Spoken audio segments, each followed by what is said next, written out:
Hello, welcome to another live session here for Earthworks Hub. It is Sunday the 17th of November. I can see a whole bunch of people joining. Fine Line Excavations, thank you for joining. Tilney's Earthworks, Jenna, Troy, Terrapro, Terrapro, I hope you notice. Terrapro, Concept Concrete, Mudgust, Nexgen, Civil, Benjamin, Damien Lamb, and a fair few people. Gary, not Harry. And on TikTok, we have Charlie Gabor, who has already been giving me heaps and heaps of likes. So thank you very much, Charlie, and everybody else that's on TikTok. Jack Healy has joined, ADM Civil. Everybody is here. I love it. I love it. And I've actually started on time. It's 8:01. Earthworks Hub, the only hub that you should be watching, the only hub that your missus will want you to be watching. Thank you once again for joining me, guys. Sunday, 17th of November. I am going to have a guest on here tonight, and that guest has already popped up on the screen, so there's a bit of a hint for you. And that guest might actually be someone that I am wearing something for at the moment. So Ashton Lavering's here as well. Gosh, we got everyone. Doug Sparks, Zach's Diesel. Today I do have a guest coming on, and that is Shane from Terrapro. Appropriately, I am wearing his hat. Let me just invite him in 1 second before I continue. All right, here we go. I see you some movement. Hey mate. How you going? Yeah, good. You? Yeah, very good, man. Very good.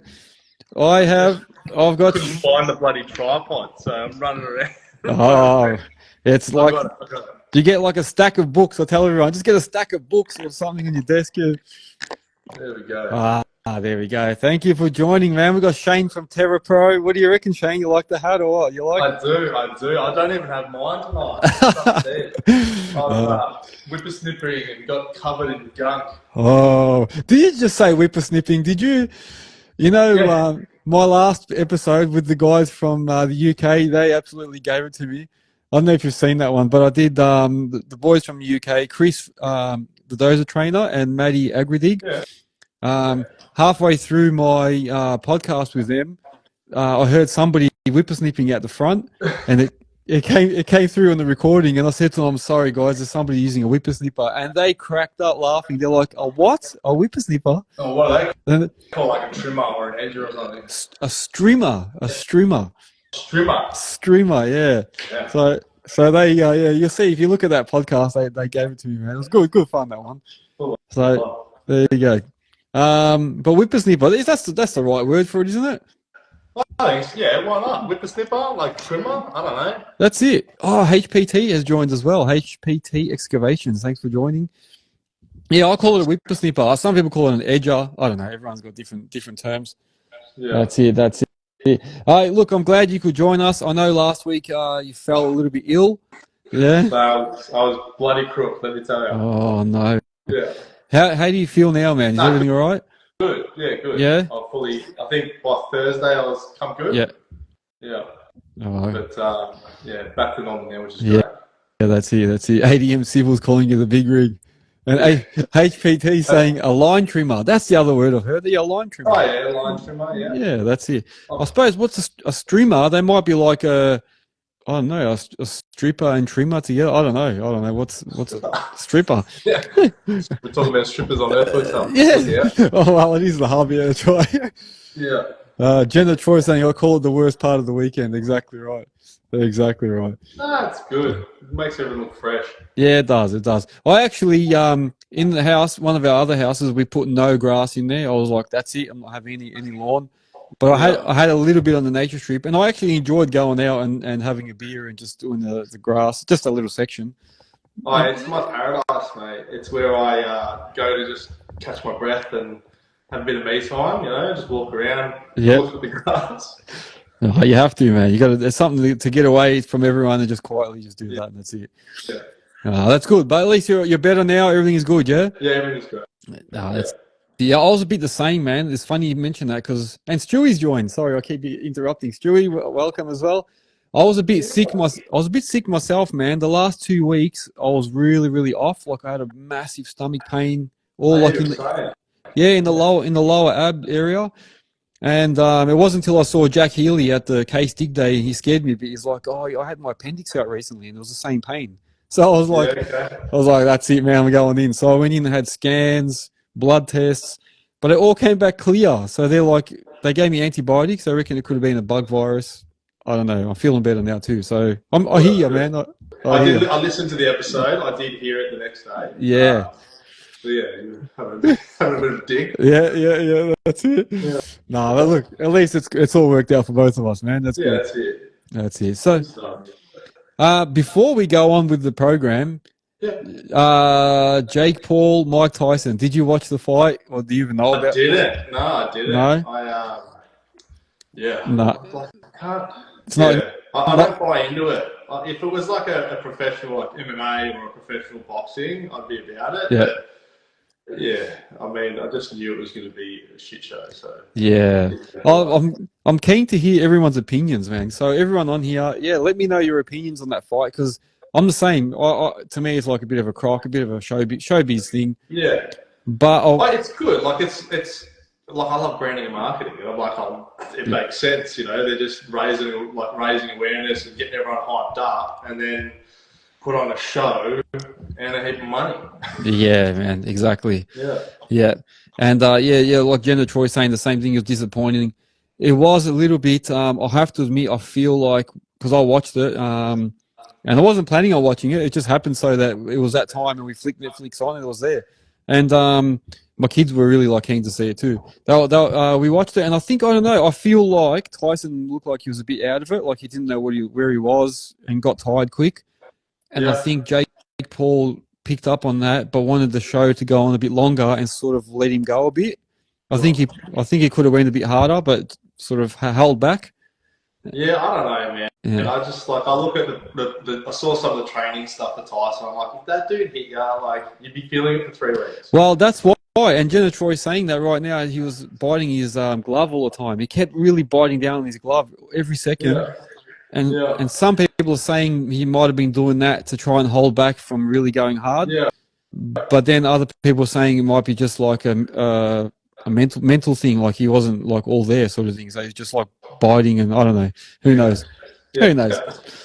Anyway, interesting to see a lot of different opinions on the internet today, man. Everyone's like, it's rigged, it's not rigged, and it was just. Glad I wasn't in the bloody ring with it. That's for sure. Yeah. Either one of them. Yeah. Either one, man. Either one. Yeah. All right, so that's enough about the I suppose the Netflix show. I went to get CT scans. That's all clear, so I'm all good. You're all good. We're back to normal. Fantastic. What I was going to say, people are buying merch, so I just want to talk about the merch here. If anyone hasn't bought some, make sure you go in and buy it and post it up when you do get it, to let other people know what it looks like. It's all good quality stuff too, man. It's not like cheap crap. So everything that comes is actually really good.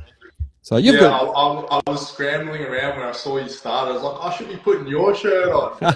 it's all upstairs. I'm underneath my house at the moment. Yeah, all good, man. All good. That's the salon that you're in, is it?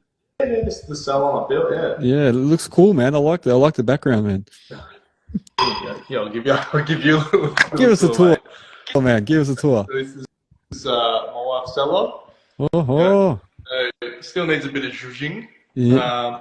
This is a fancy curve. There's a curve there, Mm-hmm. and there's an arch into another room which has got a fully functioning kitchenette and ensuite and stuff. Awesome. So what does she actually do? Is it beauty therapy or hairdressing? Yeah. Or what is it? Yeah. So she's a blonde specialist, colour specialist. Ah, okay. Yeah. Oh, there you go, man.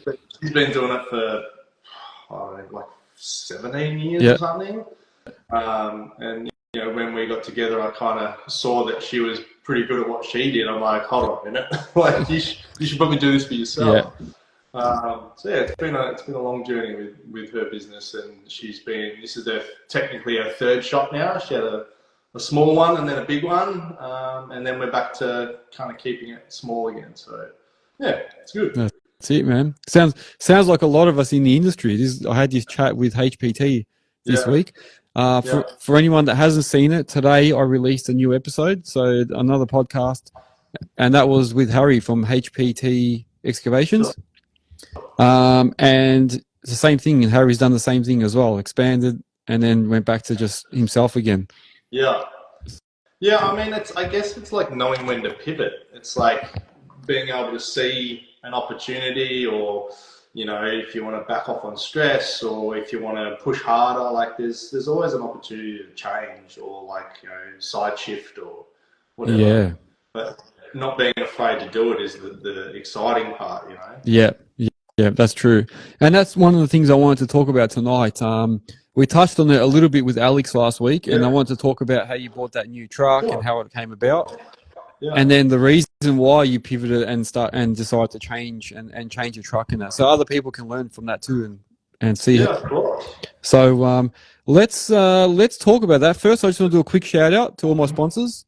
And I did see one of them just joined. So a quick shout out to all the sponsors, MOBA being one of them. So thanks for joining tonight as well.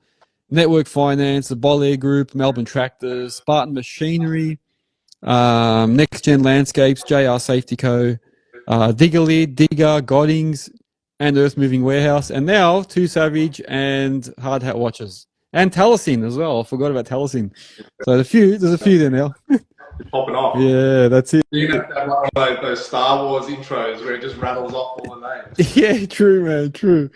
Yeah, I'll have to make one where it just comes up by itself because it's just too hard. It's getting too hard to mention them all. I've got to write a whole list in front of me always.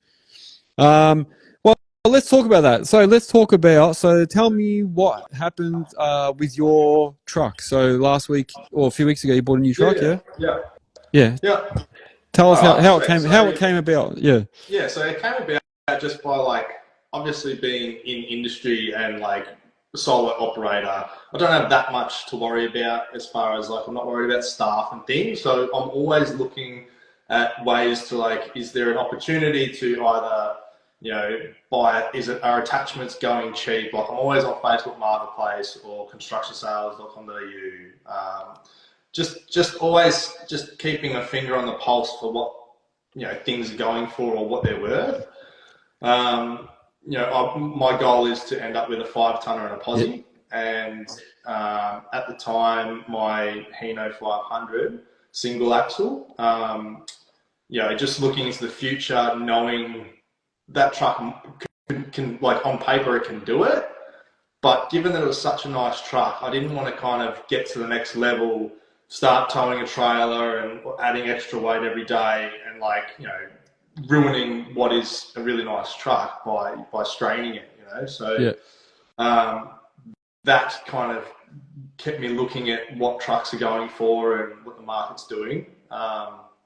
And then also I had really high finance. So now that I'm a few years into my business and things are kind of steady, I started looking into ways I can, you know, is there anything I could be re-looking into, kind of like a bit of a self-audit, which I'd like to do annually, or, you know, every financial year.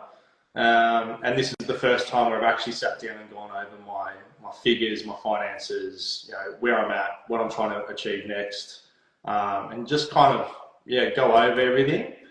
And given that when I first started, I had no backing with my ABN, so finance was doable, but I had to pay extremely high interest. So I think at the time that when I got the truck, I'd only had an ABN for 3 months or 6 months or something. So my finance was 13.7% interest. Wow. Yeah. You know, and so it wasn't, I didn't finance like an outrageous amount. It was around 80 grand or something like that, maybe a bit less. Actually, it was less.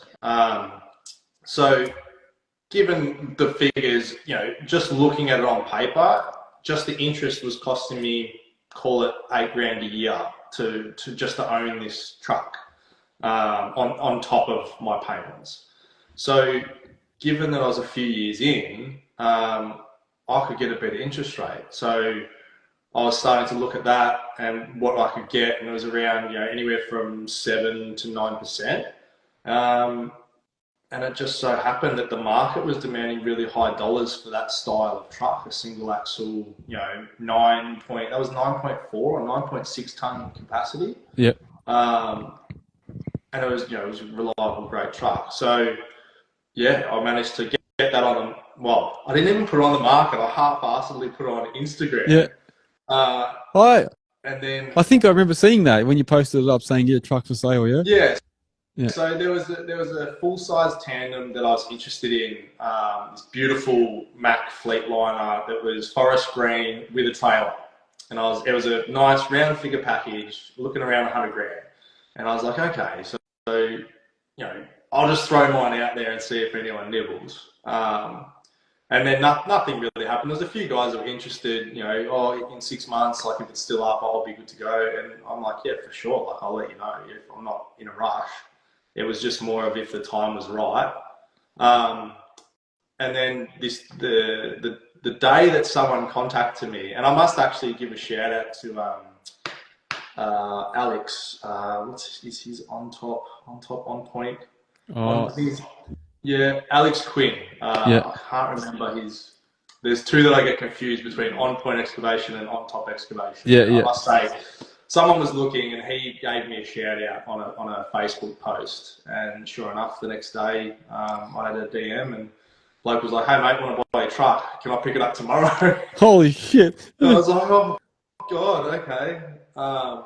And that got the ball rolling, and I went to my finance guy, which is Julian from Quantum Finance.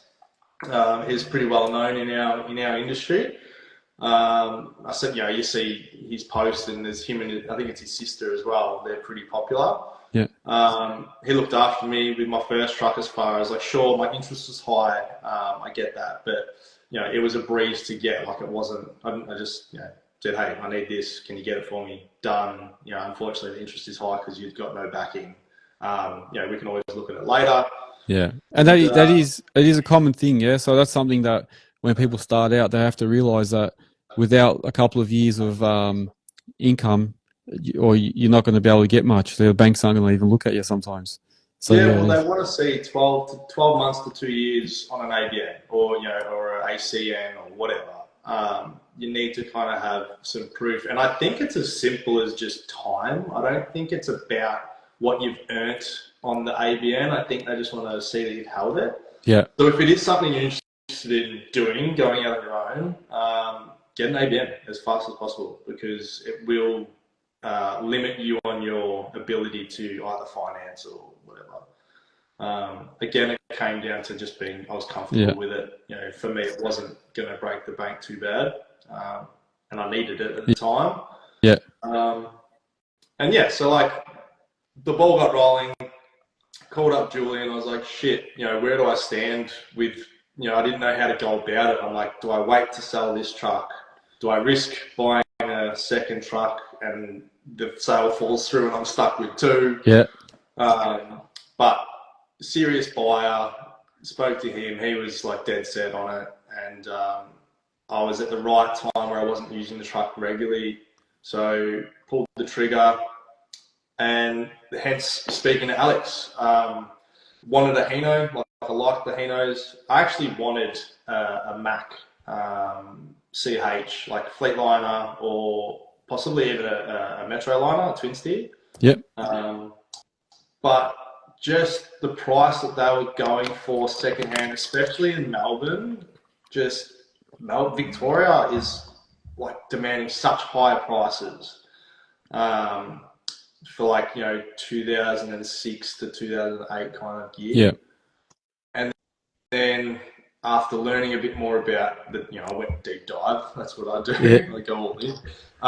Learning about finance. So for people that might not be aware, when you finance equipment, especially trucks, from what I've learned, they want the longest term that they'll comfortably lend without high interest rates is the vehicle needs to be less than anywhere from 15 to 20 years is preferable at the end of your term. Yeah. So if you're looking at a 2010 truck and you're going to lease it for 5 years, well then from now, you're looking at 2030. So it'll be 20 years old at the end of your term.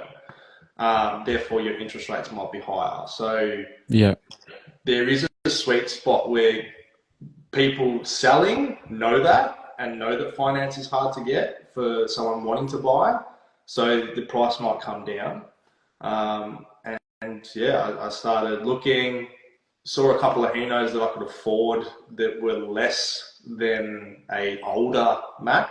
Yeah. And called Alex because I was like, hey, hold on, he's got a Hino, I'll speak to him. Yeah. So now we're talking about Alex from ADM, yeah? ADM, yeah. Alex from ADM. Yeah, sorry. That's it.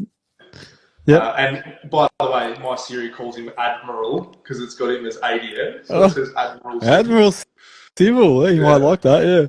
Yeah, he does. He loves it. So I just started chatting to him, found a couple in South Australia that were almost the exact swap for what my truck was getting on the market and what that age kind of truck was demanding, about to hit the outside of that 25-year finance mark. Yeah.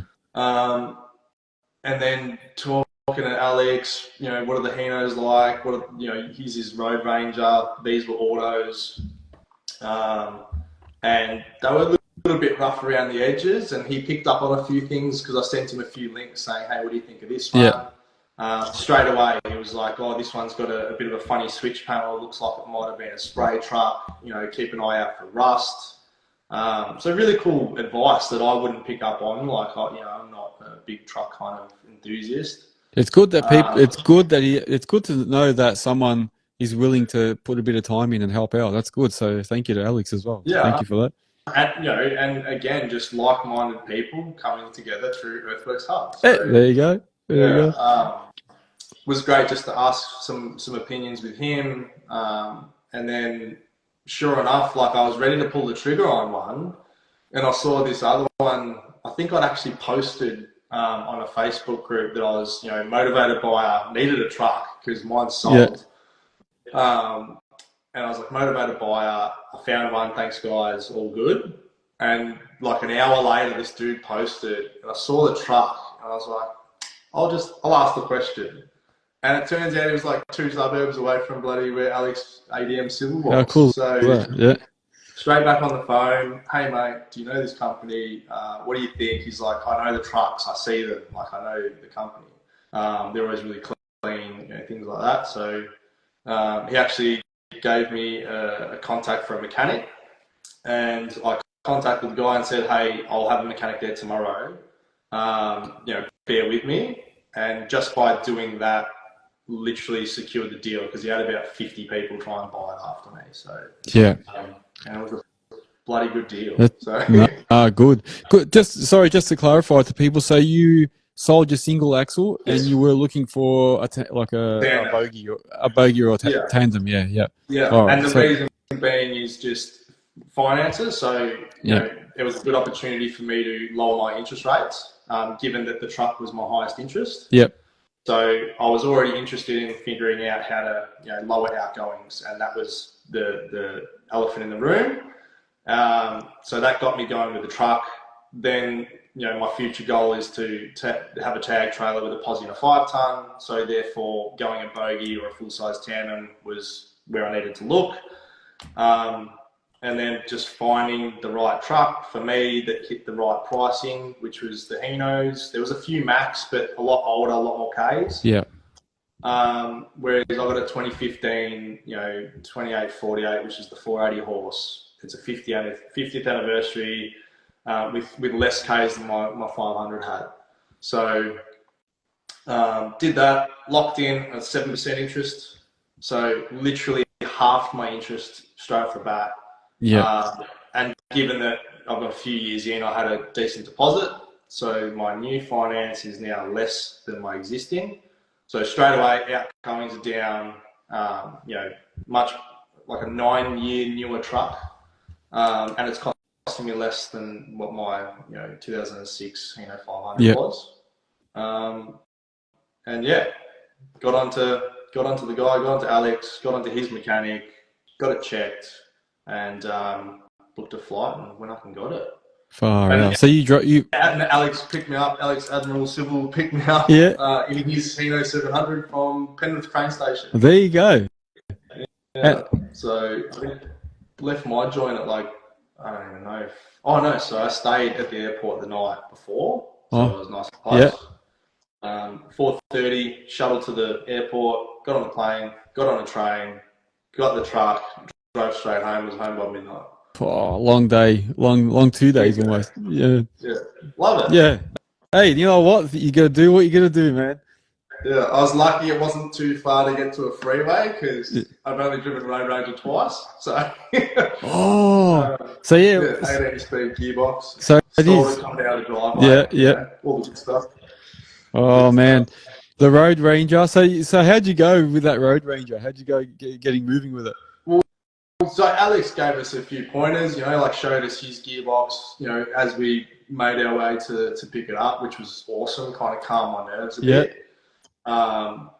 I mean, I'm a car enthusiast. Like, I love motors and gearbox. Like, I used to flat shift my bloody drift car, and a few people that know me know that I can, work my way around a turbo gearbox. So it was, I don't know. I just figured I'd figure it out, but definitely more difficult than I was expecting as far as going down gears. Yeah. Up gears after the first 5 minutes, fine. Not, no major crunching or anything, just getting used to it, feeling it out. But definitely struggled going down gears, like 100%. 100%, man. Yeah. I've got a story I can share with you if you want. I bought the same thing, man. I've never driven I never drove a roadranger, and the first truck I bought was a Mack CH 688. I think it was a 2000 or 99. I can't remember what year it was. Mack CH Elite. roadranger, and those clutches are like, I don't know if you've ever driven one, but the clutch is so hard. My leg used to start shaking after a couple of hours. Yeah, like a brass button. Yeah. Until I learned, until somebody told me one day, you don't have to always hold the clutch. You don't have to use the clutch all the time. The story goes, so I bought the Mack, and I had no idea the roadranger was going to be that hard to drive. Yeah. So I got in there assuming everything's all right, and my mate jumped in the truck with me. And I've never seen someone so embarrassed. He was hiding, putting his head down in the seat so no one could see us. I was crunching the gears. I couldn't work it out. I was ringing other mates, because this guy doesn't know how to drive trucks either. I was ringing other mates and asking them, what do I do? And they're explaining it on the phone to me while I'm trying to go. And then, of all places, I went up this place where it was all hilly. And every time I was going uphill, I'd lose gears, and then basically have to come to a stop and start again. Yeah.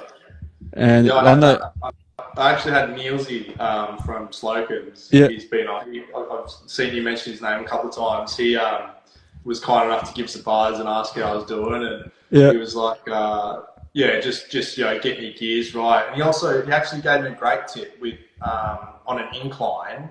Because, say I'm in 8 high or, 7 high or whatever, if I'm going to go to, up a hill and prepare myself, I was struggling to drop a single gear. I was freaking out.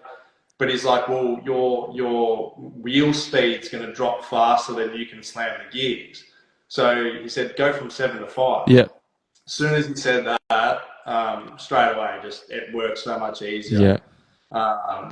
So even something as simple as that was okay, cool, makes sense. Yeah. And then the struggle from my Hino 500 was only a 8-speed, so that was a H pattern 4-speed with a high-low, and knew the truck inside out. So and a much higher revving too. So that used to rev to at 100k an hour in 8th gear. That was 2450 RPM. And then you could blip down your gears, and you could go 2 gears, single gears, but you knew where it was. Yeah. Given 18, it's am I going to drop 1 gear and put it in high or low? Or, so I stopped trying to split down gears as well, and I'm just calmly going down a single, whatever. If I'm in 7 high, I'll drop down to 6 high and figure it out from there. Yeah, same. And now, what about, are you using the clutch now, or not using the clutch when you're between gears? No, not at all. No clutch going through up gears. Yeah. If I feel like I'm under load, I might clutch it into neutral just so I'm not yanking it out of, tension. Yeah. So I might clutch it into neutral, but then just slot it straight into the next gear. But yeah, no, I don't use the clutch going up at all, other than first. And like I had to use the air stopper for the flywheel or whatever the fuck it does. Yeah, yeah. I'm not even sure what that thing does. I just know push it. Yeah, yeah. So yeah, I use that to get going, and then I'm off and running floating gears going up, coming down on my clutch to get into neutral, and then selecting it from there.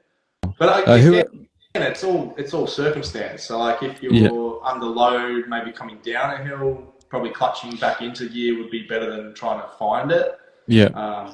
Again, I'm not a expert big dog truckie that's been done 1 million miles. Yeah. I've done like 30,000, so that's it. Yeah. No, I think a lot of people would be having the same issues. I didn't even know, man, for so long that you didn't need the clutch. So I was using the clutch for like over a year. Yeah. Until somebody said to me, like, you don't need to use a clutch. And I was like, why didn't anyone tell me? I even got an assistant thing put onto the clutch. You can put like a helping mechanism on. Oh, like a air assist? Yeah, like an assist thing. I don't know what it is. It's like my mechanic put it on for me. He was saying that it will make the clutch a bit easier. And it still was hard as, man. It used to kill me. Man. I mean, there's a whole episode there. Roadranger gearboxes. That's the one, man. We'll do a gearbox episode there, exactly. Yeah. Who else? Okay. Who else on here, by the way, as well? Who else has got a roadranger? If anyone can tell us about that. Oh, here we go. Tilney's is saying it took a couple of months to get to the crash box dialed. Yeah, there you go.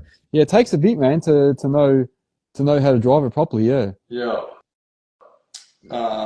I think staying calm is the biggest thing. Like, don't get frazzled and try and force it. The second it if you feel a tooth grinding or just stop, because it's going to be bad. Yeah. Just being calm, and like I'm not afraid. Like I'll pull over if I was fully loaded going up we've got a hill near where I live called White Hill Road. Yeah. And as soon as I knew I had to go down there, I was like, oh god damn it. Yeah. It was like the first week of owning this thing. Yeah. And being fully loaded, it's a monster. Like it's not massive grade, but it just keeps going. Yeah. But I managed to just, pull over, select a better gear, and then let a few cars pass, go again. Yeah. And I was running there all day. So by the end of the day, it actually took it in 7th gear low the whole way, which is I spoke to another friend about that. And he's like, bro, that's like a fair effort. Yeah. It went slow, don't get me wrong. I got down to like 45, 50k or something. It's an 80k road. Yeah. But just held it. I'd rather just hold the gear than trying to, fucking go down a gear on that hill. Yeah. If you start that up, it's going to stop instantly. It is. Well, look, some of the guys are all saying the same thing. So like Sydney Rockwalls, even Blessos are saying it took a while to get used to it. And yeah, it is. It's true. Sydney Rockwalls is saying it's all about the revs. I actually stopped looking at the gauges and stuff. Yeah. And I used to just listen and then listen out and then just change by listening, because if you start looking at gauges, looking at things, it just becomes a nightmare. Yeah. And going from an 8-speed, I'd previously driven a 13 or a 15. It's an 8, but you can split the top 4. Yeah. So whatever that is, and then obviously I think it's a 13 speed. Yeah. Yeah.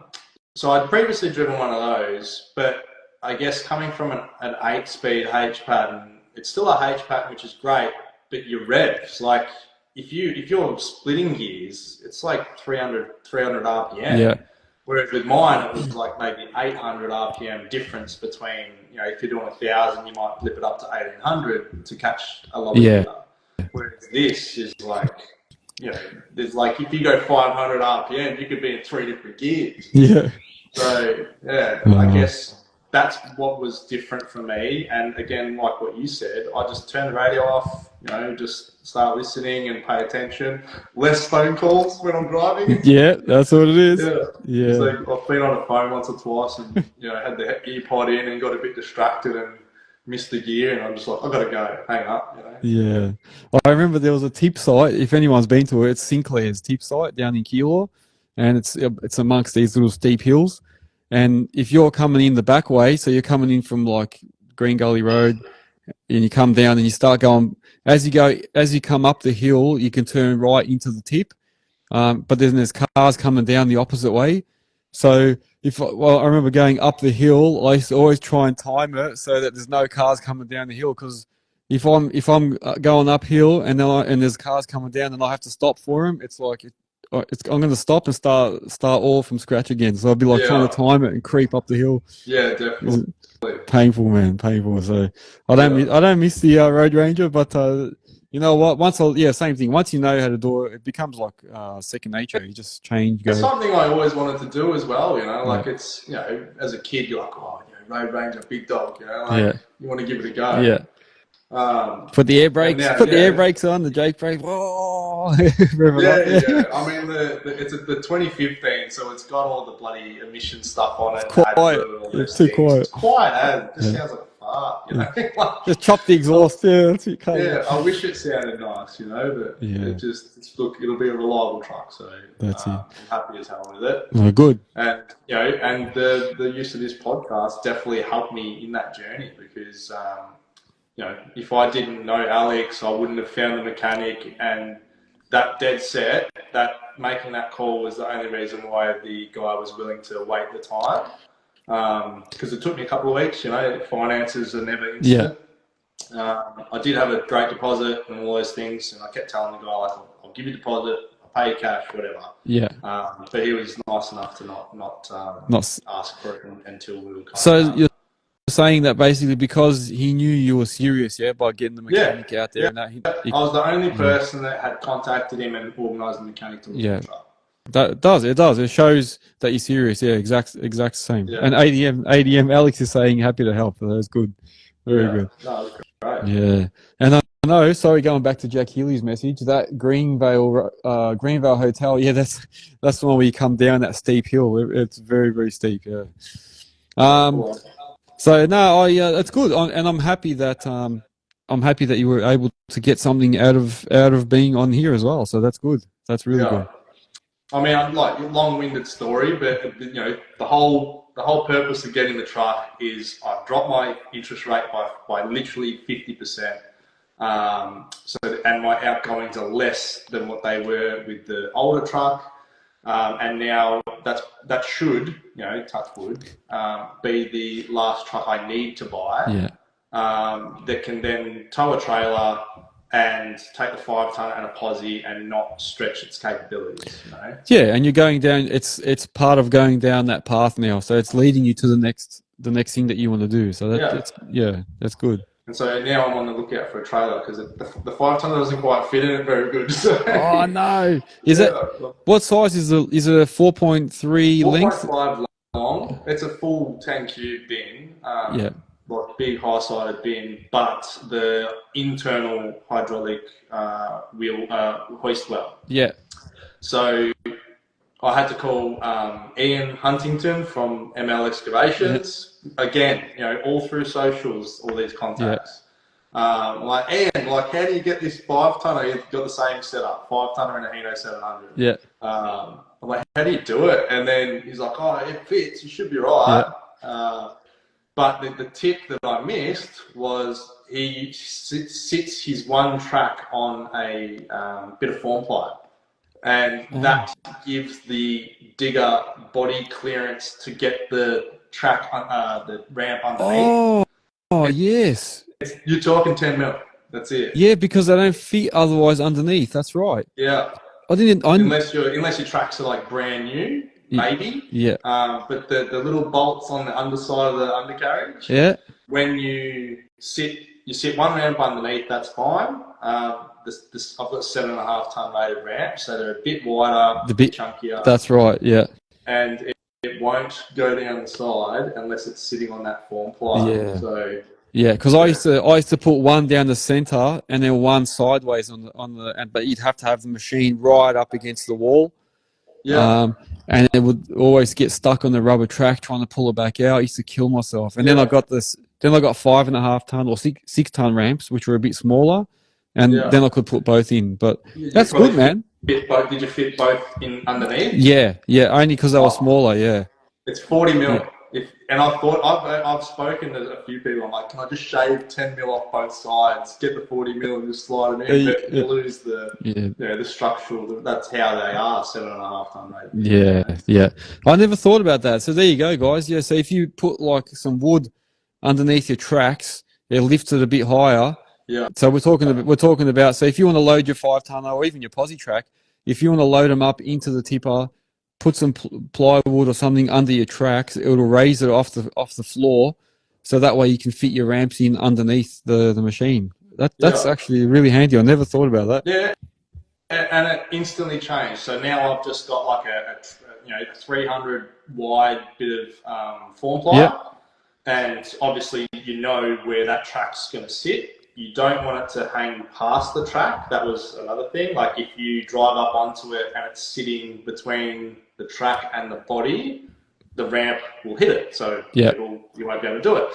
So just, sit it on top of that, and that gives you the clearance to slide the ramp straight underneath, and happy days. It's still super tight, but it's so much more doable. And what about, do you just slew the arm all sort of most of the way in and then curl it in and just dump it inside the body?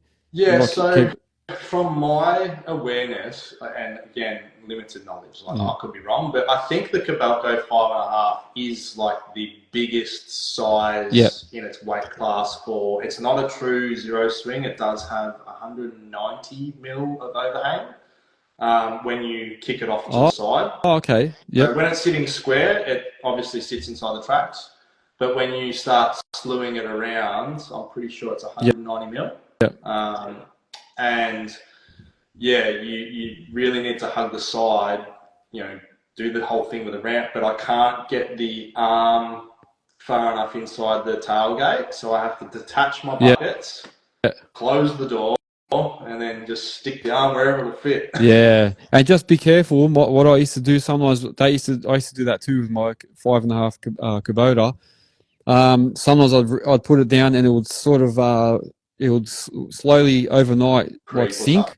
It would creep down, and then the chrome part of the ram would sit up on the tailgate, and then it would scratch, and you had to be really careful. Yeah, definitely. And also your height. Make sure it's a full size tandem with a 5 ton in the back. Like the first time I did it, and the very first time, like drove the truck from Sydney home, got home before midnight Saturday night. Sunday kind of caught up on some sleep, and then Monday I went to work and used it and picked the Digga up for the first time, and I was lucky that I checked the height because I was wary of that, so I was a bit kind of cautious on how far I stuck it down, and I was over 4.2, so and it didn't look ridiculous, but going from a Hino 500 to a 7, much higher off the ground, and it sat at like 4.3. I've got it now where with the tilt hitch as well, like so when the buckets are unhooked, I can kick the tilt hitch to 90 and it'll sit on my bucket so it won't sag. That's it. It puts me lower, so I'm down to like 4 meters. I used to do, that's exactly how I did it. Yeah, same. And then it get you under the 4.1. Yeah, exactly. Yeah. And then it can't creep either. Like it's stuck on the buckets. No, that's good, man. It's funny. We all do similar things. Yeah, I had on the Mac that I had the shorter body. That was a real pain, man. That was so hard.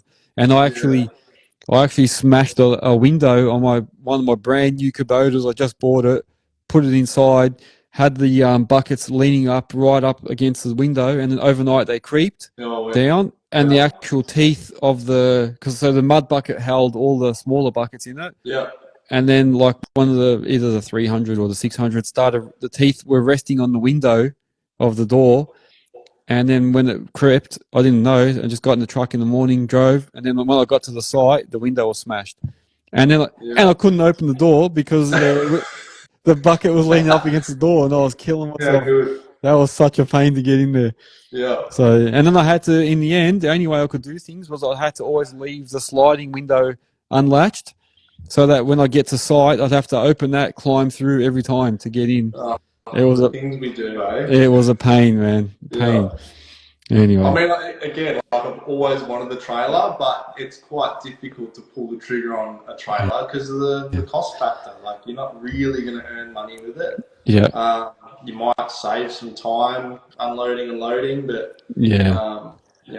it's more of a I don't want to do it anymore. It's just That's 56 kilo ramps and throwing in and out. Oh. That's why I got rid of my 7.5. I think they were 7.5 or 8 ton ramps, the fat ones. I got rid of those and got the 6 ton ones. And then, but even with that, I got sick of opening the tailgate and taking the ramps out. So I bought the tag trailer, single axle. Yeah. And then had the posi in the 5. I used to swap around, but mainly the posi in the tandem, 5 on the trailer. Yeah. But I still used to have to open the tailgate, slide out the ramps to get across to the tag, and then come down onto the tag and come down. But it wasn't like you're taking them off completely off the truck, which wasn't too bad, you know. Yeah. I'm just feeling it, you know. Like I can't see me doing that for another 5 years, that's for sure. So and then given that the 5 tonner doesn't fit comfortably, I've already put a scratch on it by backing into the bloody hoist well, and that pissed me off. So and then when you turn as well, it scratches all the bottom of the tail. You'll see what happened to you on the well. I know. I'm hoping it won't. I know it will. It will. I learned my lesson. Yeah. But yeah, like I'll give it a touch up over Christmas and fix it all up and make it nice again. But for now, I'm just like, just get through the end of the year, try and hunt down a tag trailer, and go from there. And then the next step, I guess, in my journey for that is like knowing I want to get a posi. Do you go single axle or do you go a tandem axle? I don't want to try. Yeah. Because I'm not interested in going higher with my tonnage on my excavator. Like, if anything, a 13 would max me out with my interests. But yeah, so now it's like, do you spend the money on a single? Do you spend a bit extra on a tandem? Yeah. And then there's some rippers for sale too, but there's like a sick UPT, but it's in Tassie, you know? Yeah. And then you've got to start weighing up cost of getting it. How many days is that going to cost? Getting your truck over there? Are you freighting it? Are you driving it yourself? Oh, look, and bless those are saying there are some cheap ones out there. Jack Healy did say what I was about to say. He's saying just don't forget as well, it makes it longer as well. Yeah. So then you got issues about where you're going to park. So you can't just park anywhere anymore. You got to look for the longer nature strips. Yeah. Which nowadays are getting shorter in the newer states.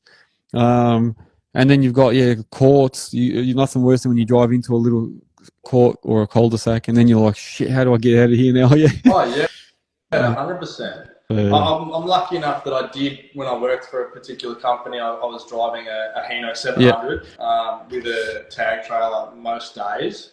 And definitely night before going to work, you were looking up the address, is there a dead end? Can I turn around? Like, am I reversing the whole way down? Am I... every night was like a bit of a reconnaissance mission to make sure that didn't happen. I think I pulled into one street. It might have been off like Turak Road once or something. Cars up my arse, trams or something, and I'm just like nosed in, saw straight away there was no way I was getting through there. Sure enough, I had to back out with a trailer. It happens, man. It happens. And Gariffa Earthworks is saying he'd never go without a tag. There you go. That's it. All right. So, no, that's good, man. Look, that's the next step anyway. For now, you've got your new tandem. Enjoy that for a bit. I lasted with a tandem for many years, man. It's only in the last maybe a year and a half or 2 years of having all the machines and that's when I bought the tag. And it was good. It was good to have it. I probably would, if I was going to go back and get another tag, just say even if it was a single axle, I would I would have it with the ramps attached to the end of it, the ones so that when you open your tandem tailgate, you can just drop the ramps down. Yeah, that's one thing I'd probably change. I'd probably get those.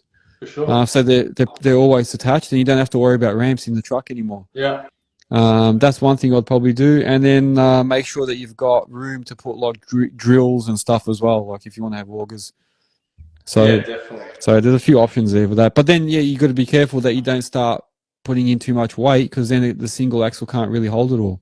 Yeah. Well, the single axle, like I think the gross mass on that was 32 ton. Yeah. So like it could technically do it on paper, like maybe a 3.5 ton Digga, posi with a 5 ton Digga and like a 3 ton trailer maybe. But even then, like you're just gonna strain it. Like sure I can do it, but do you really want to be doing 40 up a freeway, incline or something? Like no. Yeah. So, well, you know what? When I got mine, I got a tag along one. And when he built it for me, he said that he builds it the same for the 13.5 ton and the 9 ton. And I just got mine as a 9 ton one because I only had a HR license. Sure. So I said, just comply it as a 9 tonner. Yeah. But it can actually hold up to 13.5. So. And is it just like a suspension upgrade or like an axle or something? No, it's brake. It's got something to do with the brakes. Yes. Like electronic braking versus air or whatever. Yeah. Electronic assist. But look, a lot of guys here are saying go for the dual axle. Jack Healy's saying he's got the ramps that fold flat onto the deck when you're not using them. Ah, okay. That's pretty good. So he's got the ones that go into the actual. They fold flat. That's right. So there's probably like imprints in the top of the deck, and then when they're not being used, they fold back into the deck. That's sick. Yeah, that's I've seen something like FWR. Is it? I think some of those and UPT and stuff obviously have some options where you can have them like slide in and out underneath the headboard. Yeah. But you're talking pretty big dollar. For the newer ones that have that kind of stuff going on. Yeah. I think that's a good idea though what Jack's got, because the only thing is when you have the ramps that I wanted to have, which are permanently attached, is that if you do want to have augers and stuff or have an auger rack there, it's going to have to be a rack that can actually like pivot and swing out of the way when you do want to go in and out of the truck. Sure. So there's a lot of things that it does stop. Whereas if you've got the one he's got and it drops down, they drop into the deck, and then that way it's flat. It doesn't matter. Yeah. That's a great idea. Yeah. Oh, good. There you go. Options, man. Options. Yeah. Oh. Send me pictures. Yeah, that's it, man. If anyone has a setup of their trailer, please forward it over to Shane from Terrapro and give him some ideas. But I don't know how far away you are from that. But anyway, you can always start researching out. It's doable, like it's not. I was hoping to do it probably like first or second quarter next year. But given that it's a bit tight and I don't like having scratches on my machine. I'm like, maybe I've actually put out the feelers to a few people that might have one laying around that I could possibly rent, give them some money monthly or weekly, just until I kind of figure it out. But trying to minimize my overheads was the goal of the truck, and why I was looking, but I do have room to wiggle, I guess. it just put me back to exactly where I was, but I would have the better truck and so. And it will be, like you say, be better on your back and all that if you don't have to lift, ramps and stuff. Although you will probably still have to do them if you're going to have no permanent ramps. You're going to have to still move yours. Garefa is saying, does anyone know how to downgrade a trailer back to 9 ton? Yeah, that's if you talk to the guys at Tag Along in Ballarat, they'll be able to help you, because that's what they did for mine. Well, mine was a brand new build, so he built it and tagged it as a 9 tonner. But he did tell me that they can do all that. So try Tag Along. Definitely. Whoever made the, I can't see any of the comments. Mine's like frozen, but. Oh, is it? Oh, okay. Yeah, it's all good. It's if you've got, I just went through some hell with the compliance plate on my Hino 500. But if you've got the manufacturer, definitely hit them up, because I think the 13-ton rated singles is purely just electronic braking, and they should be able to swap you over a compliance plate if they're still in business. Yeah, that's it. All right. I really want to say thank you for coming on and sharing your experience with the truck, and I wish you all the best with that new truck. And if you do decide to get a trailer, good luck with that as well. Awesome. And thank you to Alex as well from ADM, and Alex from, whether it's On Top or On Point, for helping Shane out. Yeah. Both of those good guys. Yeah, that's it. Good luck to those guys with their new truck as well. And once again, guys, make sure that you're checking out and that you are actually going on and listing your businesses on Earthworks Hub. So the prices have changed a little bit on the website. So if you go on there, it used to be like $15 a year to list your business. Now it's $29, so it's only a little bit more. Still only a few coffees, not much. Yeah, still a bargain. I've created a new option on there for anyone that wants to go a little bit, a little bit all out. There's a new option now where you can actually get featured on the front page as well. So on the front page, under where the search banner is for businesses, there's a featured listings section, and it's going to have people that want to pay a little bit extra. They can actually get their business featured on the front page, and it rotates the businesses on there through the front page. So if you're keen on that, go to add listing, and it will give you all the details on that. It's called feature premium listing, something like that. And that's so that's on there and available now. So a couple of guys have already jumped on. So thanks to those people. So yeah, go www.earthworkshub.com.au. Check out the new listings in that as well. And you see I've made a couple of little changes on the page. It looks good. It looks really good now. I like it. So I'm always adjusting the page, man. Always doing something. Yeah, nice. And also check out the new podcast from HPT. So Harry from HPT Excavations. We talked about pools. So I only released that today, so that's fresh. That's awesome. Yeah, all he does mainly is dig pools and demos pools. So he also backfills them. But we talked about all the process of digging a swimming pool, how to backfill them as well, and like the different types, fiberglass, concrete. And he talked about employees and that, and issues that he had, and reasons why he actually downsized and went back to being on his own. So that's a good listen to anyone that's running their own business as well. Yeah, I got up to, I think, 51. So yeah, definitely congrats on the 10,000 listeners and the 50 episodes. Yeah, thank you, man. I was listening to one this morning. Yeah. But yeah, I think I'm up to, I think I maybe just started at episode 52. So that's it, man. Good. Yeah, good. Keep listening, man. There's and it keeps improving. There's more and more listeners coming all the time. So it's working. It's working. It's getting out there. I also attended the Case. I went to a site tour. So I don't know if you saw that, but I went to Case. So I met Nick and the boys at the Case Dig Day, and they said, come down to the site and have a look at our site. So I came to Truganina, went to their dealership, did a bit of a walk around. So that video is out now as well. So yeah, it was good to go and see all the Case machines on their site. Keep your eyes peeled. There's probably more stuff to come with that. And what else? I also did an interview with Paul Brown from Encon the other day. So so that came out. So that's really good. And what else did I do this week? Oh, I've done a million things. Oh, I did a review of my new little wireless microphones from Telesin. Yeah. And not a review. I just got them. So now I'm going to actually try them out this week, and I'll do a bit of a review on how they go. So it's good, man. That's it, man. Field testing. So hopefully they'll be right, because I've got another brand of wireless microphone. So trying these out up against those would be good to see the difference. Awesome, man. I hope it goes well. That's it, man. Thank you. All right. So to anyone that hasn't subscribed or followed me on Facebook, TikTok, YouTube, Spotify, Apple, I don't know what else, Instagram, make sure you go on, share the shit out of it, follow, subscribe, like, all that jazz. Make sure that you're following, get merch, like I said before. Thank you very much for that too, Shane, by the way. You're welcome, mate. Thank you. Yeah, and the t-shirt was a bit of a hit. There was definitely a few people looking at me trying to figure out if I was like some form of like racing guy or like at a restaurant. You know, they're all like, "What is that going on?" What's he doing? No, I appreciate that post as well for the dinner suit. I really appreciate it. No, you're right, mate. That's it. All right. Well, yeah. Once again, thanks for coming on. And look, it won't be the last time, so I'm sure you're going to be on again. But thank you. Thanks again, man. Anytime. Yeah, I highly recommend a yearly audit if you're in business and you can figure out a way to save some money. Next, I'll be doing my insurances. There you go. That is a good topic. Let's do that one, man. So if you guys are keen, we can do a topic on reviewing your insurances and stuff. Yeah, definitely.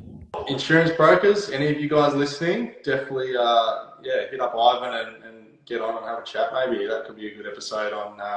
It's all very daunting, the insurance. You don't really know what you're getting. Like you're trying to get it all packaged, and just having GPS lower my premiums and tracking and remote stopping, and does anything help. Exactly right. That is true because we've had network finance. So Robbie explained all the finance part, but it'd be good to get an insurance person on. Yeah. So yeah, you're right. If any insurance people, yeah, definitely jump on and have a chat with us. Awesome. All right, guys. I won't keep you anymore. I wish everyone the best for the rest of this week, and I will see you all on the next episode. Take care, guys.